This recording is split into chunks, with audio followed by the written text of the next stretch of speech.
Magandang hapon na ang ating pong topic today, pag-usapan natin ng konti yung impeachment process para bago to mag-umpisa in almost more or less 2 weeks from now, medyo mas familiar na po tayo lahat. Pangalawa po, yung mga issues surrounding the Blue Ribbon Committee and yung ibang statements po na ginawa ng ilan natin mga opisyal, maging si Senator Lacson, maging si Senate President Win Gatchalian or si Blue Ribbon Chairperson Erwin Tulfo. And then today is a special day sa Pamilya Cayetano. Ang tawag po namin ay everlasting life anniversary, no? Kasi tayo'y naniniwala when you are in Christ, you have everlasting life. So nung binawian ng physical na katawan o ng buhay yung katawan ng aking ama dito, naniniwala kami, yun ang birthday niya in heaven. So, ano yan, June 24. Tagal na po, 23 years. Parang sobrang tagal, pero syempre, dun sa mga nagmamahal sa kanya, parang kahapon lang, no? So, let's start with a biblical principle, no? Ang purpose po natin in saying verses ay dalawa. One, I want to communicate that in everything we do, napaka-importante na kasama yung ating creator. Yung creator or yung manufacturer, siya nakakaalam ng purpose ng bawat isa. So, ang nag-manufacture or nag-create ng Toyota o Mitsubishi o BYD, siya may karapatan maglabas ng owner's manual o kaya ng user's guide, di ba? Ang nag-create ng iPhone, Samsung, Huawei, lahat ng napakagagandang mga cellphone, di ba? Yung user guide niyan or yung mga tips or yung mga upgrade sa kanyang operating system, yung manufacturer nakakaalam. So ako'y naniniwala din sa ating bansa, sa mundong ito, meron divine creator. So the second purpose is really not the verse per se, but the biblical principle involved, no? So, yung addressing myself to Christians, we believe kasi that the word is a living word. Diba? Ibig sabihin, hindi lang to aral sa eskwelahan, hindi lang to math or science or history. Living word to, it changes you. Having said that, even for non-believers or those who believe something different, or even kasi sa Christian community, diba, napakadaming denominations, may major differences, for example, ang evangelicals at saka ang Catholics. But even yung Catholics, di ba, between yung Opus Dei at saka yung Jesuits or ganun din sa evangelical, kung Pentecostal, kung Baptist, Presbyterian, di ba? Napakarami pong mga pagkakaiba, pero may core beliefs. And these core beliefs, I'll call them principles, di ba? Biblical principles. Kaya paulit-ulit po tayo na we can debate on opinions. Opinion yun eh. So, natural, opinion mo, iba sa opinion ko. So, pag sinabi ni Lani, mas gusto niyang ang suot ko ay blazer or suit. Pag sinabi naman ni Tintoy na, sir, mas gusto ko pag suot mo t-shirt lang na plain. Pag sinabi naman ni George, iba talaga jacket. Kita mo si Robin Padilla, ang gaganda ng jacket, di ba? So, opinion yun eh, di ba? Ang facts, dapat hindi tayo nagdidebate. Kaya nga fact yun eh, ibig sabihin, yun talaga, di ba? So, is the world flat or is it round? Nung wala pang way to prove it as a fact, some people said it's an opinion. Pero nung may iba ng scientific way, lalo na nung nakapunta na ng space ang mga tao, tapos nakitang bilog, it's a fact na bilog. But nowadays, pati ang facts, dinidebate. Kaya may alternative facts or may fake news pa nga kung fake talaga. That's why, let's go to principles. And what principle do I want to apply today? Yung biblical principle na kung anong ating itatanim, yan ang ating aanihin. Or what we sow, we will reap. Di ba? So, mula pa elementary or sa bahay, tinuturuan tayo na kung anong itatanim, yan ang aanihin. So, hindi ka pwede magtanim ng mangga, tapos santol ang iyong aanihin. So, there is a tragedy yung school shooting and then yung stabbing. And although it's happened before yung stabbing, and although napapanood natin sa television, for example, na nangyari sa US, I cannot imagine, of course, the parents. I mean, remember si ate po lost a child a few months after birth, at sabi nga niya na no matter how people say, I understand, we feel for you, habang hindi mo naramdaman ay hindi mo masasabi. So, I just wanna really pray for the parents, pray for the loved ones ng mga nasawi, and of course, ask people to, to be sensitive, to pray for them. So, having said that, I also cannot say I can understand how the community feels, di ba? How yung classmates, yung mga na-trauma na bata, how the PTA, how yung mga homeroom teachers, how yung barangay, the barangay captain, everything it's just a shock to us, di ba? So, we have to reflect kasi kung anong tinatanim natin sa isip ng mga bata. So, isang lumabas na kasi yung mga violent na mga applications or yung mga napapanood sa social media. In a sense, hindi bago po yan kasi nung bata kami, kaya nga naban din yung video games and then may ilan mga cartoons na naban din. Kasi given naman sa atin lahat na garbage in is garbage out. But siguro ang gusto ko lang i-contribute sa discussion, nung araw kasi you may ask, bakit ibang-iba yung reaction kapag yung abuse ay nangyari sa bahay? So it can be any kind of abuse, di ba? Sexual abuse, physical abuse, it could be death, it could be injury.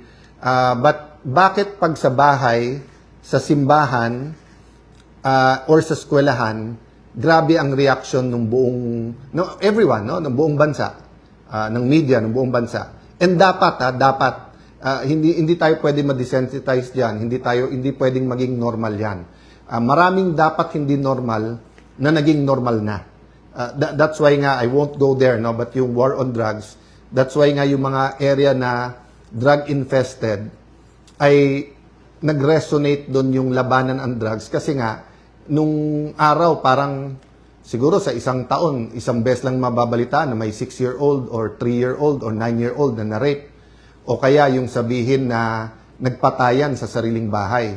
Pero nung lumaganap talaga yung shabu, parang buwan-buwan, minsan mas madalas pa, may news ng heinous crimes o napaka-violent na crimes o napaka-karumal-dumal na krimen na hindi natin ma-explain. Ang problema nga, nanonormalize.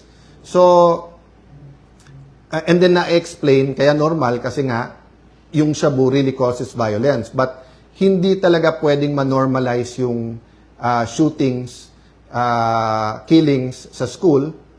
Hindi dapat ma-normalize ang kahit anong klaseng abuse sa churches at lalong-lalo na po sa bahay. So the reason po that we're more sensitive when it is schools, churches,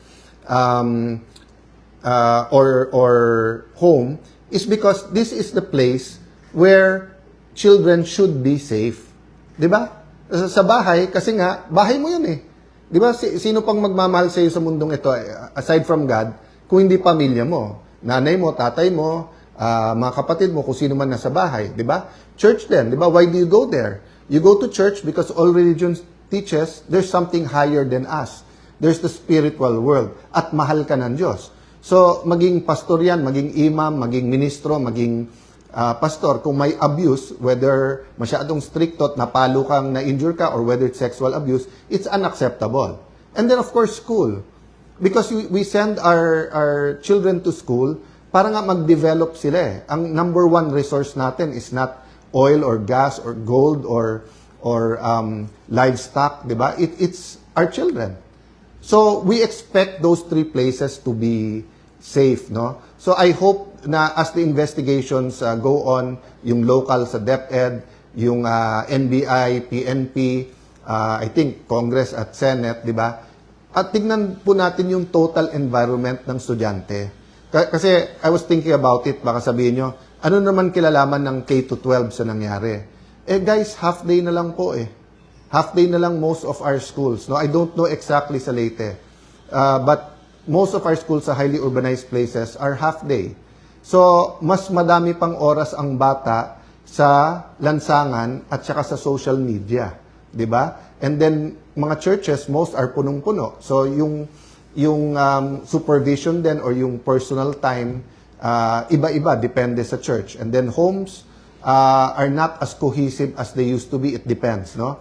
So my point is lang, we have to solve the problems, but we have to have very, very deep thought into this problem because existential to sa pamilya ng bawat Pilipino.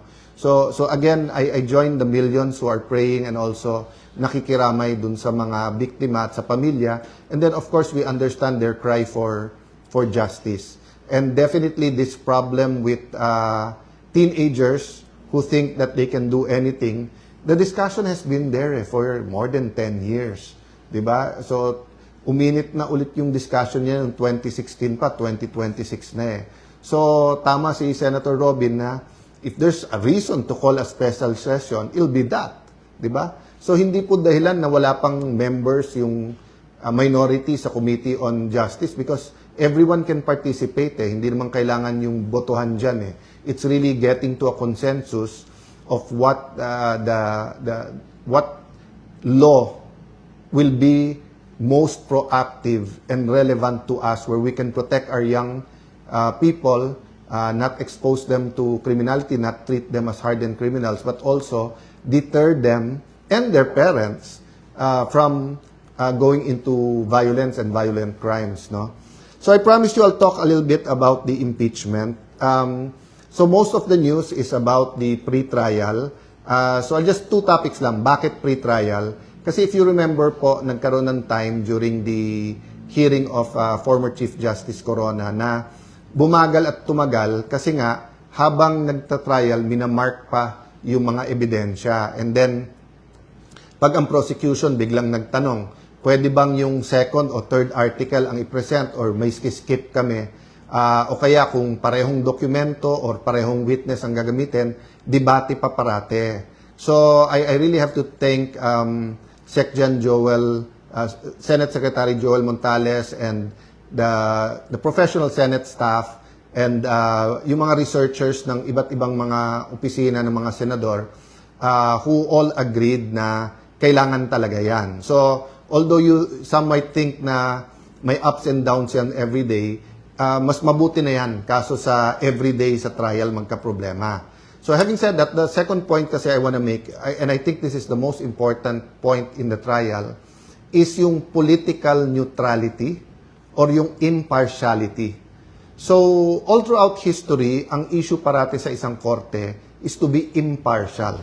Impartial. Ibig sabihin po, walang kinikilingan, di ba? Hindi pwedeng umpisa pa lang, A versus B, kampi ako kay B. Di ba? Kaya nga sa jury system, they have to make sure na yung mga nasa jury hindi biased. So, supposedly, sa system natin na may judge, sila dapat ay trained na kahit na may personal opinion or may feelings about it, they apply the law. Diba? So, for example, kung yung isang judge namatayan dahil sa drunk driving, pero ang batas natin, drunk driving, 6 years lang, hindi pwedeng sabihin ng judge, 9 years ikulong yan. Kasi nga, kailangan niya sundin yung batas. But yung judge kasi is trained. So, ang problema natin sa senator judges, we're not really trained as judges. Of course, some of us have been in other impeachment trials or whether sa House or sa Senate, so may konti ng experience. But still, ang layo sa training kahit na ng ating MTC or RTC judges, di ba? So, yung impartiality is very important. So, if you remember when we convened the court, nag-oath taking, di ba? Nauna ako at pagkatapos nag-oath naman yung lahat ng senator. Makikita nyo po dito sa resolution adopting the rules of procedure on impeachment trials. Sa Rule 3, before the consideration of the articles of impeachment, the presiding officer shall administer the prescribed oath or affirmation to the members of the Senate then present and to the other members of the Senate as they may appear, whose duty shall be to take the same. Upon presentation of the articles to the Senate shall specify the date and time for consideration of such articles unless the Senate provides otherwise, di ba? So yan, ginawa natin lahat. Tingnan niyo yung next paragraph. Senators shall observe political neutrality during the course of impeachment trial. Tapos dinefine niya, political neutrality shall be defined as an exercise of public officials' duty without unfair discrimination and regardless of party affiliation or preference. Okay, ulitin ko ha. Without unfair discrimination and regardless of party affiliation or preference.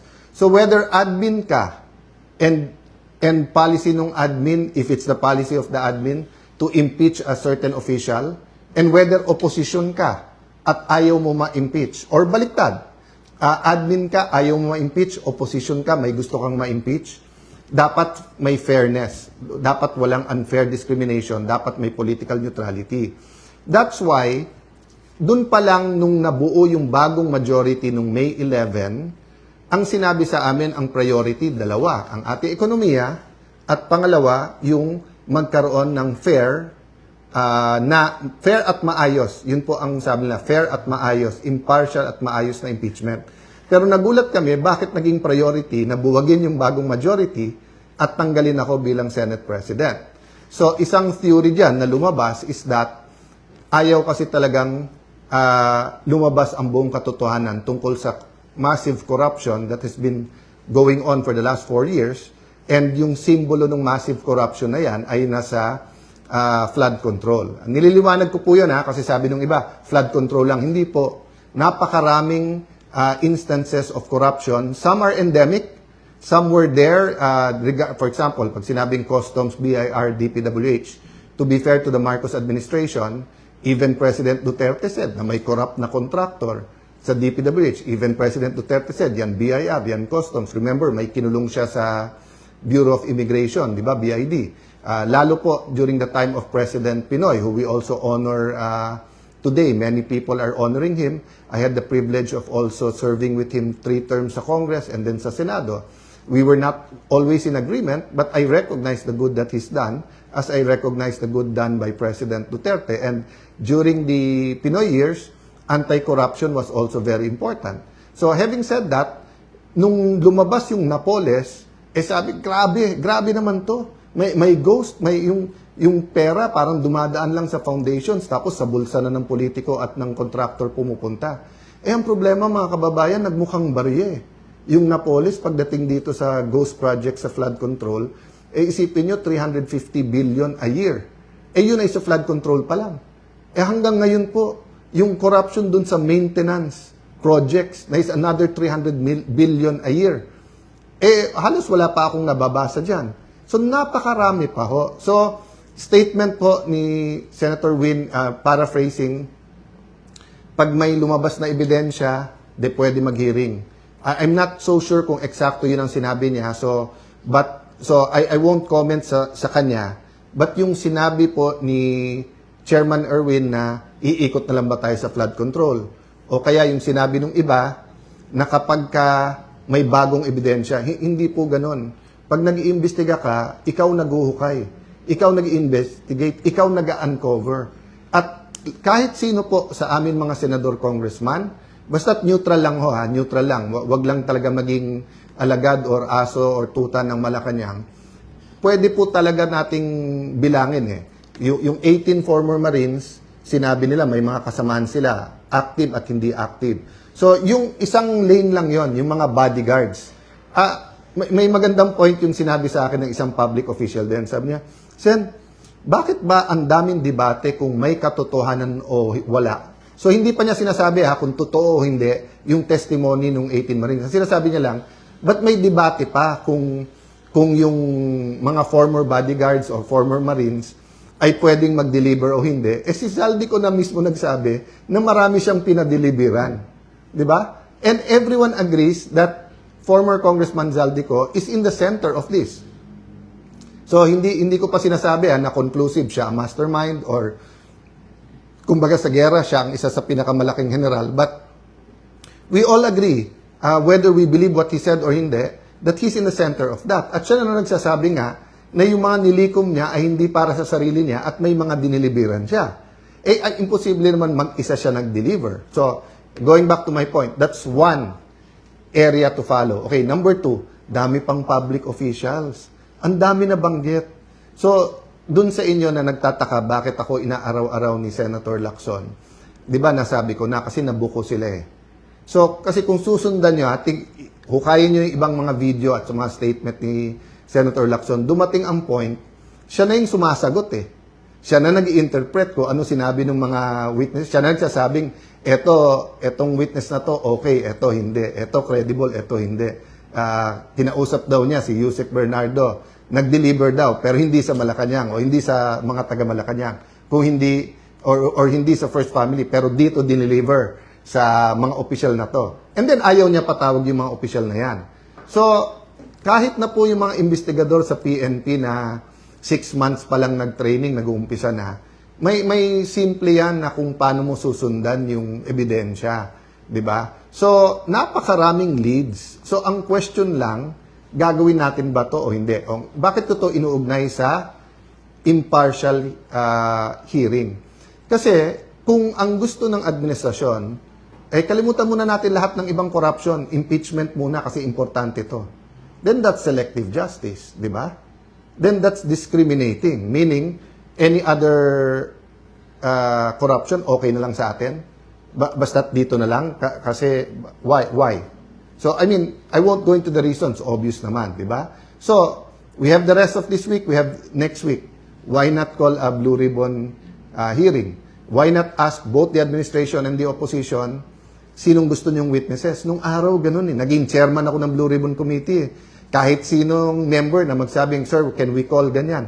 Kasi when you call a witness, so for example, kung 10 kami mag-attend, ako gusto ko magtanong sa 18 Marines. Di, oras ko yun eh. Di, ako magtatanong doon. Ngayon, may nasabi silang hindi sang-ayon. O di, magtanong sila. Kaya nagtataka nga ako kay Senator Erwin, ba't nagko-comment pa about the 18? Sabi niya, mag-inhibit siya. At si Senator Pangilinan na dapat ang mag-hearing dyan. Kasi kung ang sasabihin po natin ay, sige, we're getting organized. Okay, pero sasabihin nyo, oy, tapusin natin impeachment, wala mo ng Blue Ribbon hearing. Sandali lang. Napakalaki, mas malaki yung pinag-uusapan nating amounts eh. Di ba? Parang bundok versus... So, yung pag-uusapan sa impeachment, hindi ko mamaliitin yon. Pero kung ano man ang pag-uusapan natin sa corruption compared sa impeachment, it is at the very least as important. But in terms of volume of the money lost, napakalayo. Di ba? So ang point ko po, kailangan nakakapag-multitask tayo. Di ba? Kaya nga dinidistract eh. Kaya nga inaaraw-araw ko ni Senator Lacson, sasabihin niya, move on, tapos siya din ang hihirit. Ang daming, i-explain ko yon yung sinasabi niyang hindi statesman. Ang i-explain ni Senator Lacson ito. Kasi ako, 2007, naging chairman ako ng Blue Ribbon Committee. Before that, 3 terms akong congressman. So, although nung congressman ako, nababantayan ko lang yung Blue Ribbon Committee, pero hindi naman ako nakakapag-participate. But from 2007 until recently, nababantayan ko at active ako dyan. Halos lahat ng naging chairman dyan, sinusundan ng ebidensya. Halos lahat ng naging chairman dyan sa Blue Ribbon Committee, may reklamo ka man, hindi nila sasabihin committee de absuelto or iwa-whitewash, di ba? Pero during the time of Senator Lacson, kaisa-isa siyang chairman, na obvious, dinidetermine ang direction ng committee. Siya na nagtuturo kung sinong guilty o hindi. Pati papunta sa DOJ, papunta sa ombudsman, di ba?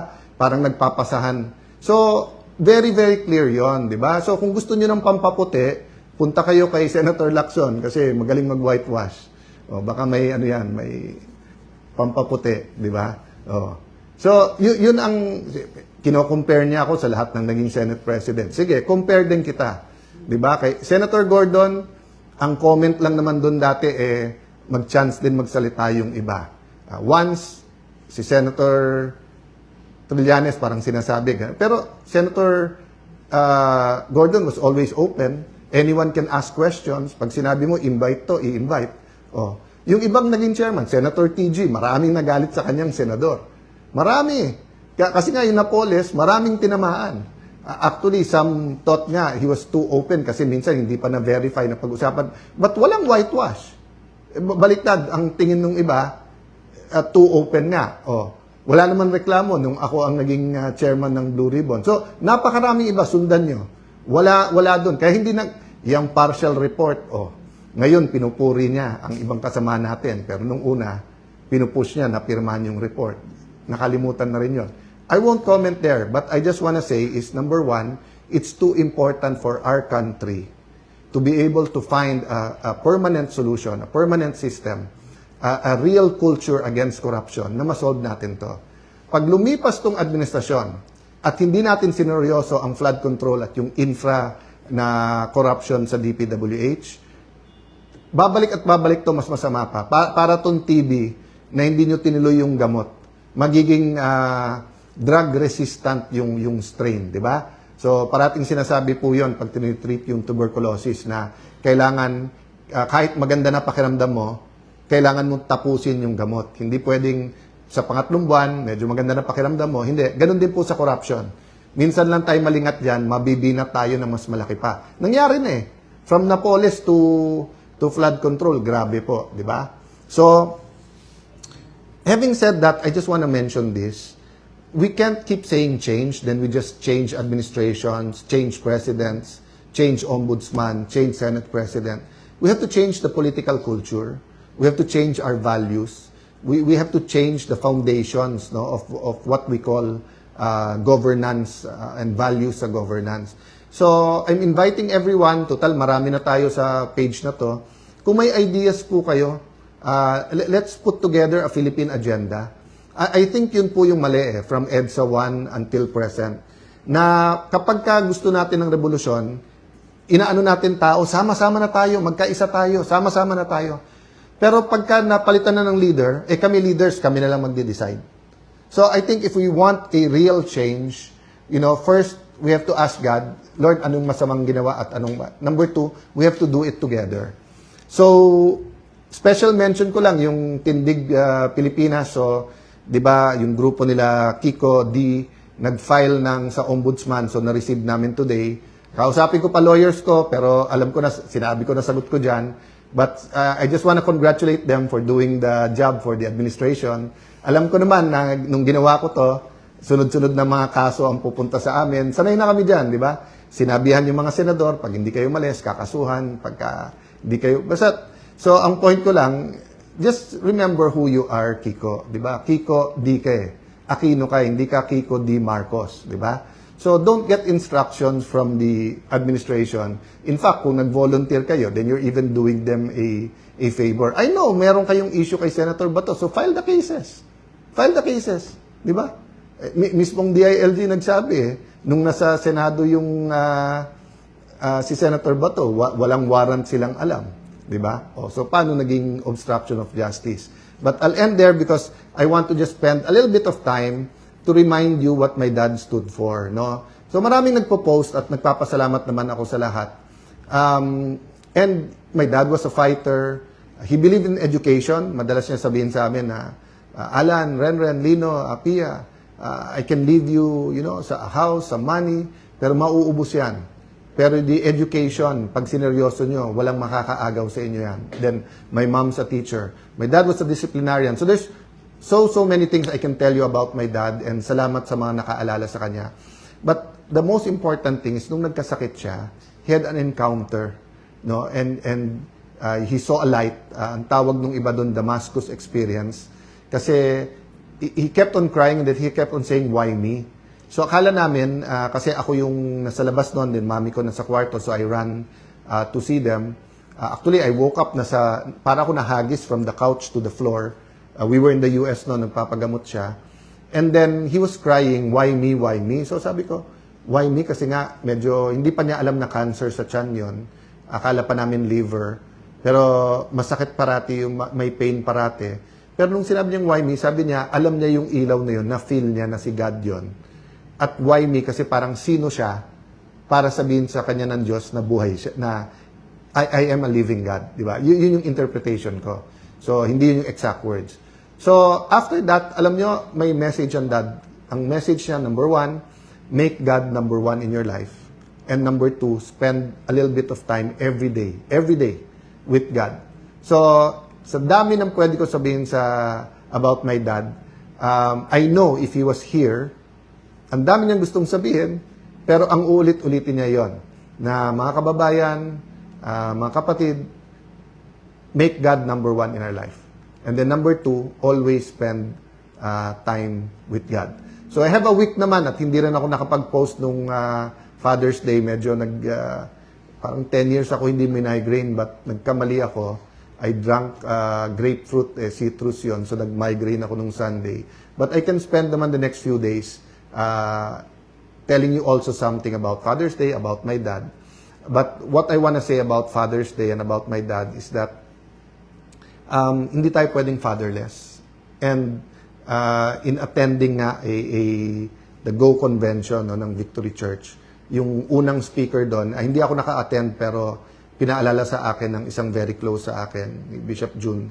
I have the transcript. Meron siyang article, Fatherless No More. I hope many people can read that. I'll see if it's available, no. But basically, sinasabi niya yung tao na feeling niya fatherless siya. And there's so many of that experience kasi madaming single parents na. But iba pa daw pagka-community, pagbansa, ang nakapag-feel na fatherless. But we don't have to feel fatherless because we do have God the Father. And regardless of our belief, maraming nagdadasal, Diyos Ama, di ba? So, now there are people kasi who have bad experience sa tatay.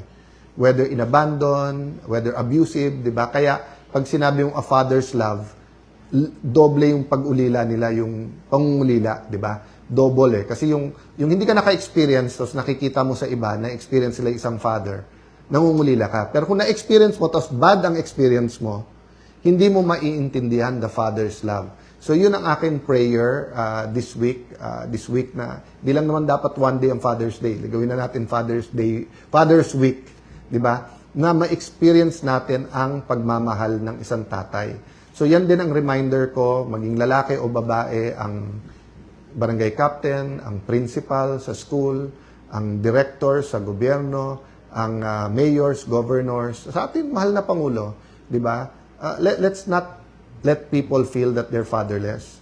So ngayon na may economic crisis, problema nung earthquake sa Mindanao, yung pong mga killings na nangyayari sa mga eskwelahan, nangyari po sa Ateneo basketball team, people are looking for a father, di ba? And sometimes you didn't ask to be the father, pero kung ikaw ay barangay captain, kung ikaw ay mayor, governor, ikaw ay presidente, ikaw ay head ng COA, ikaw ay head ng AFP, ikaw ay head ng PNP, people need a father. So sa ating pagdadasal at pagse-celebrate ng Father Day, let's also pray for the other fathers sa ating bansa. Kasi kapag naramdaman talaga ang pagmamahal ng isang tatay, mararamdaman mo yung protection, yung comfort, at saka kahit may uncertainties, alam mong may pangahawakan ka, di ba? So, let me stop there and hope, di ba, na despite lahat tong division sa ating bansa, man-navigate po natin yung Blue Ribbon Committee, yung impeachment, and then itong mga sunod-sunod na violent crimes na nangyayari sa ating bansa. Don't forget about our economy, ang pangangailangan ng ating mga magsasaka. Planting season ngayon medyo okay, but because of the Israel-US war, yung kakulangan ng fertilizer, additional problem. Even before the fertilizer may shortage at nagmahal, problematic na ang ating buong agriculture sector. No? And every administration has promised they'll do more. I honor the secretaries of agriculture. Many of them have done a lot, pero napakarami pang pangangailangan ng ating bansa. And I fear that storm season is coming. Kita nyo po, konting ulan, baha, kaliwat kanan, di ba? I mean, again, kung anong itatanim yan, ang aanihin. Nung pumutok yung flood control scam, yun na ang nabanggit na natin po yan, di ba? Na pagka hindi mo tinuloy yung ibang flood control projects, yung linis-linis lang, tapos massive urbanization, tuloy-tuloy yung pollution, climate change. So, yung dadating na baha, dadating na super El Nino, dadating na economic, sunod-sunod na problema. So, let's pray, no? for father of a nation, father ng schools, father ng mga bawat bayan at syudad, di ba? So, kailangan po natin yan. So, thank you for the time you spend with me dito. And thank you sa mga kapatid natin sa media. God bless you po.